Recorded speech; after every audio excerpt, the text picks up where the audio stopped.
Judy era una niña tierna, amable, sonriente, con mucho amor para el prójimo, especialmente por los animales, llena de sensibilidad enfocada al arte en todas sus expresiones, desde sus esculturas de plastilina, hasta la belleza capturada en un dibujo hecho a mano. Convertía cualquier momento o vivencia en una hermosa obra de arte. Al cumplir 8 años, las cosas empezaron a cambiar un poco. Había ocasiones en que ella desaparecía por horas, sin recordar dónde había estado, qué había hecho, o cualquier detalle que diera cuenta de lo sucedido. Su actitud se mostró distinta también, su interés en el mundo que la rodeaba se perdió, junto con su amor por el arte. No había dibujos, esculturas, ni sonrisas. Poco a poco se empezó a alejar de su familia, pasaba días enteros encerrada en su cuarto, sin querer hablar con nadie y parecía molesta por todo. Un día me quedé a dormir en su casa, Judy, su hermano y yo estábamos en la misma habitación, sus padres en la de al lado. Ella se veían algo nerviosa, mirando hacia la puerta y la ventana. De pronto, un poco asustada, dijo que el chupacabras estaba viendo desde la puerta y quería entrar. De un salto su hermano ya estaba en la puerta cerrándola, pero ella no quitaba la vista de la ventana diciendo que entraría por ahí. Después de cubrir la ventana para que no se viera nada hacia afuera o alguna luz pudiera entrar por ella, Judy cayó dormida sintiéndose más segura. Nosotros velábamos su sueño por si la pesadilla volvía. En un tiempo que nos pareció razonable decidimos dormir también. Mientras nos cobijábamos se escuchó en la ventana un clic, clic, como si la rama de un árbol movida por el viento golpeara la vidrio, pero ahí no había árboles, el sonido no cesaba, se hacía cada vez más fuerte e insistente, como si alguien tocara desde afuera solo con su uña, jugando a los valientes como jóvenes que éramos entonces. Corrimos un poco la cobija con la que habíamos tapado la ventana, no había nada. En el momento en que la solté el instante pareció eterno y en cámara lenta, una par de manos grises escuálidas, con dedos muy alargados se tomaron de los barrotes de la ventana, dándose impulso con ellas lentamente una masa gris se asomó por debajo del marco, sus grandes ojos negros nos vieron fijamente, y quedamos inmóviles, al ver su rostro, con apenas una línea en lugar de boca, 2 fosas por nariz subió una pierna, después la otra para pasar entre los barrotes porque era muy delgado, al tocar con el vidrio de la ventana su cuerpo, se vio como la interferencia en la televisión, atravesó sin problemas, se paró junto a la cama de Judy. Nosotros habíamos retrocedido sin darnos cuenta cuando él avanzaba y observamos su forma detenidamente. Era como un niño, no más de 1 metro de estatura, delgado, con la cabeza grande, estaba desnudo, su piel era gris y babosa, lo sé porque lo toqué. Al momento en que él tomó a la niña del brazo, la jaló muy rápido como ventana, estiré mi mano y lo sujeté por la cabeza. Mi miedo era muy grande porque no podía soltarlo, mi mano se cerró muy fuerte, la levanté pero él seguía pegado a ella, pataleaba muy fuerte, yo gritaba y entonces con sus chillidos 3 más de ellos se metieron por la ventana de la misma forma. El hermano de Judy corrió hasta ella solo alcanzó a tomarla del pie, pero esas criaturas eran muy fuertes, uno de ellos la tomó a la misma vez por el brazo y los jaló con tal facilidad como si se tratara de un par de trapos. Los otros se encargaron de que su hermano la soltara y le quebraron las 2 muñecas, el que estaba en mi mano se soltó o no sé si yo lo hice, pero salieron por la ventana, subieron por la barda como arañas, y la saltaron sin problemas. Salimos de inmediato tras de ellos, pero el camino fue demasiado largo, había que salir del cuarto, cruzar el comedor y la sala hasta llegar a la cocina, donde había una lleva hacia afuera. Me subí sobre la lavadora, pero ya no pude ver nada. Judy desapareció por 2 días, después de eso, en sus dibujos vimos el cambio, en ellos solo había sangre, maldad, demonios, y estas criaturas grises siempre presentes.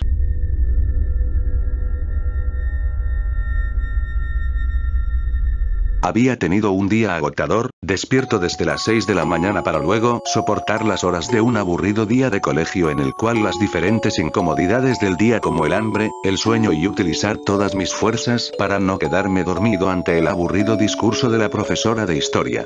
Después pasar la mitad del día en la casa de mi amiga, que si bien la quiero mucho, bueno en realidad la quería, no estaba de buen humor para escuchar su monólogo de casi 2 horas, enumerando una por una las malas actitudes de su novio cuando más allá de todo, no tenía la mínima intención de dejarlo por todas las barbaridades que le hacía y ella toleraba. Cuando se hicieron alrededor de las 7 de la tarde y mi cerebro ya no soportaba una sola palabra más acerca de las miles de amantes de su pareja y cómo ella creía estar logrando manejar bien la situación, simplemente le dije que debía volver a mi casa por la cantidad de cosas que tenía que hacer y la agobiante rutina que me esperaba al día siguiente. Con las pocas fuerzas que me quedaban, incluso dentro de la fuerte depresión a causa del estrés y problemas familiares que traía encima ya hacía unos cuantos meses, pude dejar salir una leve sonrisa al momento de entrar a mi casa. Llegué incluso a soñar e imaginar lo feliz que habría sido si no volvía a salir de ella en unos cuantos meses. Me descambié, tomé mi café de cada tarde, me di una ducha y como todos los días, corrí hacia la computadora para ver qué sucedía en cada una de las redes sociales. En cuanto me conecto, mi amiga me saluda y mantenemos la siguiente conversación. Ella: amiga, mis papás se fueron y no vuelven hasta dentro de una semana, ¿no quieres venir a quedarte unos días conmigo? Yo: pero, tengo el colegio y eso, aparte seguramente a ellos tampoco les gustaría que yo me quede toda la semana allá, ¿estás segura que no hay problema? Ella: tú ve, por favor ve, me da mucho miedo aparte estar sola acá yo. Pero estúpida, es tu casa, ja. ¿Cómo te puede dar miedo? Yo estaría saltando de felicidad si me dejan la casa sola para mí. Ella: pasa que es por algo en particular que me da mucho miedo, en serio, necesito compañía, ven. Yo: bueno, ahora me cambio, le aviso a mis viejos y en un rato ando por allá. Ella: gracias. Eres genial, te adoro. Yo: también, ahora nos vemos, beso. Ella: dale, beso. Más allá de las pocas ganas que tenía, ella había estado en muchos momentos difíciles para mí, realmente la notaba preocupada. Ella siempre fue de hacer bromas con todo y era una de las primeras veces que realmente la notaba seria. Sentí que debía ir, me cambié y salí para su casa. En el camino pensaba en qué película podría ofrecerle para mirar por internet. Yo disfrutaba mucho del cine y además era una salida perfecta para no tener que tolerar otras 4 horas de sus monólogos acerca de su novio. Llegué, nos dimos un fuerte abrazo aunque nos habíamos visto hacía unas horas, simplemente, cocinamos, comimos, miramos una película y durante todo ese tiempo, yo la notaba nerviosa, impaciente, la conocía mucho y sabía que algo le pasaba. ¿Te pasa algo? Le pregunté. Necesito hablar con vos. Me dijo con una voz preocupada. Cuéntame, boluda, sabes que estoy siempre para lo que sea, dale, decime. Le dije intentando hacerla sentir mejor. Bueno, Martín anda en cosas raras. Me dijo refiriéndose a su novio. ¿En qué cosas raras? Le contesté con cierto desgano esperando otro gran discurso sobre él. Bueno, resulta que compró un libro en Parque Rivadavia y hace como rituales, nunca me quiso explicar bien pero, cosas medio raras. Yo lo estuve cargando durante horas con eso, le dije que era un libro tonto y nos peleamos porque después escucharon los amigos de él y todos se empezaron a reír y nada, me dijo que yo iba a comprobar que con él no se jodía, no le di pelota pero ahora me iba a quedar sola, me puse a pensar en todo eso y me resugestioné, por eso te llamé. Me contó mientras sus ojos se ponían vidriosos entre la tristeza y el miedo. La mayoría del tiempo ella bromeaba con todo y todos, pero era una chica muy sensible, pocos la conocían como yo y sabía que más allá de lo absurda de la situación, ella realmente estaba muy sugestionada con todo lo que acontecía, sumando la cantidad exorbitante de sentimientos que la abrumaban con respecto a Martín. La calmé, cerré puertas y ventanas por precaución, procurando que ella no se dé cuenta y se siga sugestionando. Alrededor de la 1 de la mañana, cuando ya nos preparábamos para dormir, alguien tocó la puerta, las dos encendimos las luces, fuimos a la entrada y no había nadie, pero un papel de anotador se encontraba esperándome en el suelo, el mismo recuerdo decía simplemente: las risas no siempre son contagiosas. Se me heló la sangre, pero por algún motivo, no me atreví a mostrarle dicha nota a mi amiga, no quise asustarla y además la seguridad de la casa era demasiada como para que alguien entrara, simplemente me calmé y le dije que vayamos a dormir. Apagamos las luces, nos acostamos juntas y decidimos dormir. Las palabras de la nota resonaban en mi cabeza y hacían imposible la tarea de conciliar el sueño hasta que en un momento, simplemente no pude más, y me dormí. A mitad de la noche, sentí como ella se levantaba y le pregunté qué hacía, todavía sugestionada por lo sucedido unas horas antes, se rió fuertemente y me dijo, ¿que estás paranoica? Voy al baño nada más. Me sorprendió pero no le di importancia, estaba demasiado dormida como para reaccionar más allá de todo y simplemente me recosté otras vez. Sentí como volvió a entrar a la cama y poco a poco fui quedándome dormida.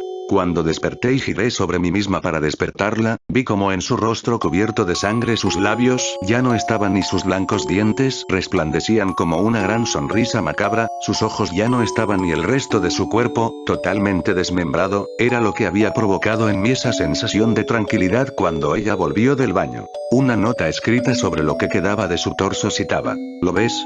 Ahora esta sonrisa ya no es contagiosa.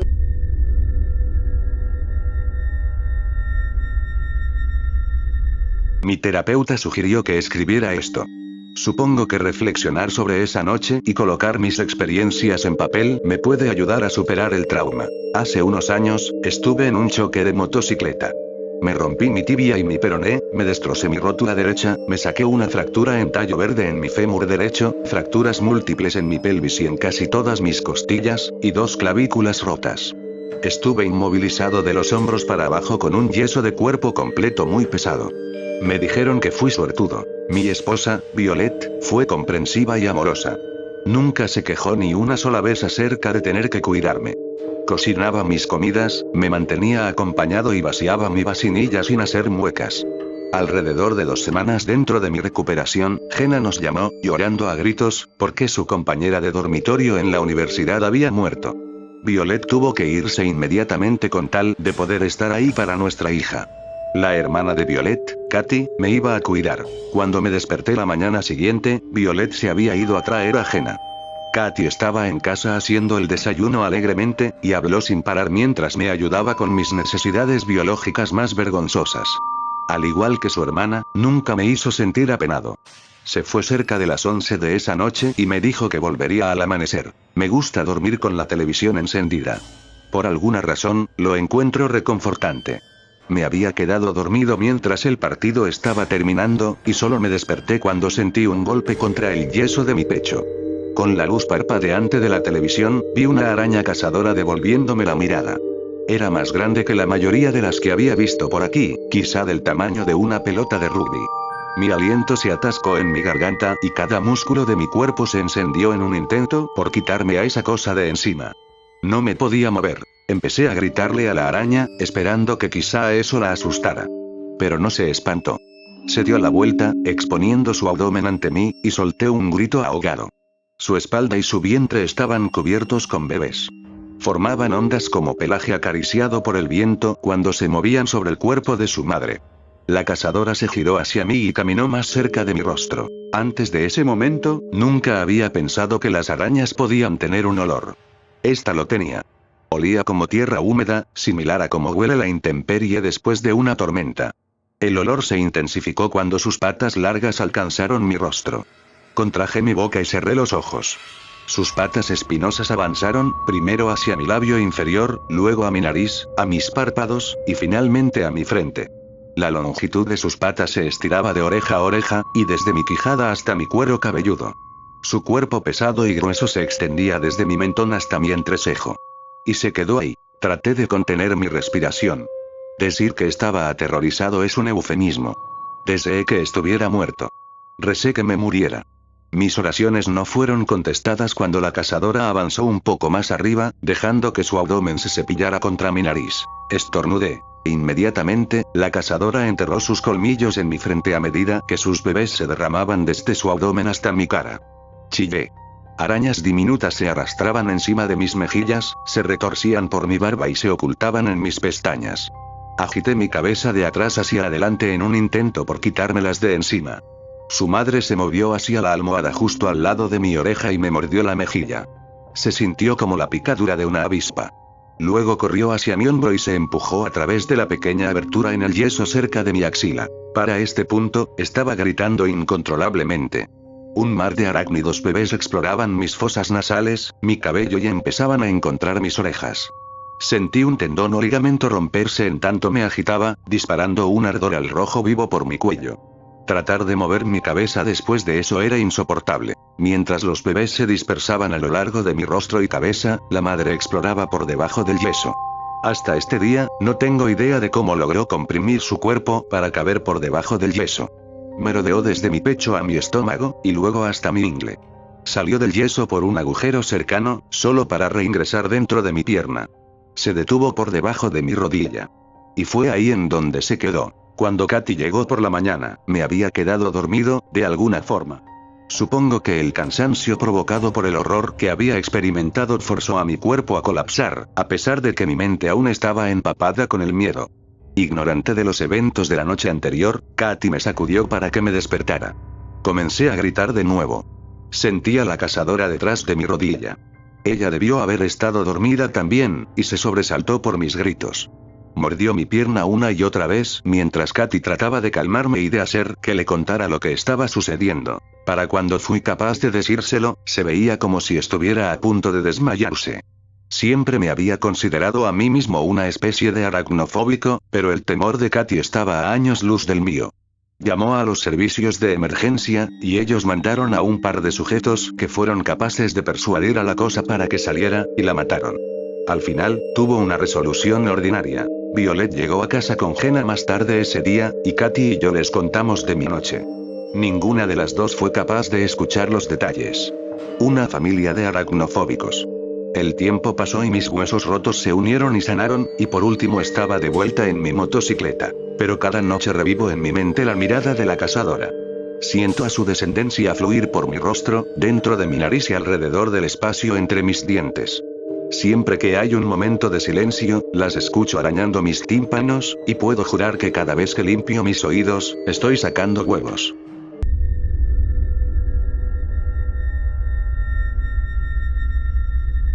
Quizás no debimos golpear tan fuerte. Quizás debí contenerme un poco. Pero ya nada se podía hacer, mientras se iba formando un pequeño charco de sangre alrededor de su cabeza, inmutable, reparé en que no sentía nada al verlo allí tendido. El cuerpo de nuestro captor yacía sin dar signos de movimiento, inerte. Estaba muerto, y yo no sentía nada. Pero en ese momento algo más captó nuestra atención, era algo que no veíamos desde hace meses. Luz. Por fin éramos libres. Desperté sobresaltada, retirada del sueño, el cual era la única forma que encontraba para sentirme aliviada, fuera de mí. Una ráfaga de aire me acarició el rostro, como informándome que aún vivía, y los estrepitosos pasos de aquel hombre que hacían crujir cada escalón rompían la incansable quietud de nuestra prisión. Hora de comer. ¿A qué miserable existencia hemos sido condenadas, mi hermana y yo, sin culpabilidad alguna?